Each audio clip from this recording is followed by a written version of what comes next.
अरे बादी कनी सुना, समय बहुत कीमती बा। रिलवा सिलवा के चक्कर में जिंदगी मत गवावा। चुपचाप अपन काम कर, न त बर्बादी होई। बर्बादी होई, बर्बादी होई। काम छोड़बा त बर्बादी होई। शॉर्टकट खोजबा, समय गवाईबा त पक्का बाबू बर्बादी होई। बर्बादी होई, बर्बादी होई।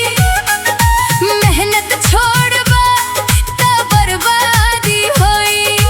काम छोड़ के रील में खोईबा, भविष्य के तोहरा बर्बादी होई।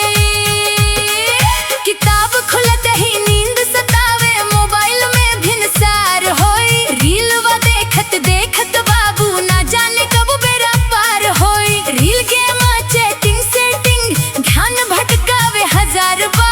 काम खातिर समय नइखे, बाकी सब तैयार बा। कमवा में 1 घंटा भारी, 3 घंटा मोबाइल धरी। ए बाबू सोच तनी का राखल बा स्टाइल में। बर्बादी होई, बर्बादी होई। समय गवैला से बर्बादी होई।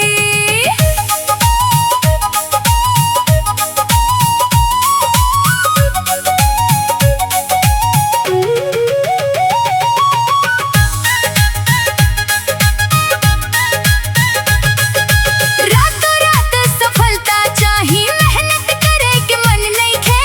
बिना पसीना मंजिल पावे के कवनो शॉर्टकट बनल नइखे। बिया बोवले बिना ही बाबू पेड़ खोजल बेमानी बा। मेहनत बिना सफलता चाहल ई तो भारी नादानी बा। माई बाबू के सपनवा बुझा, उनकर आस पहचाना हो। आज कमवा से मन लगा लो, काल्ह दुनिया में माना हो। रोजे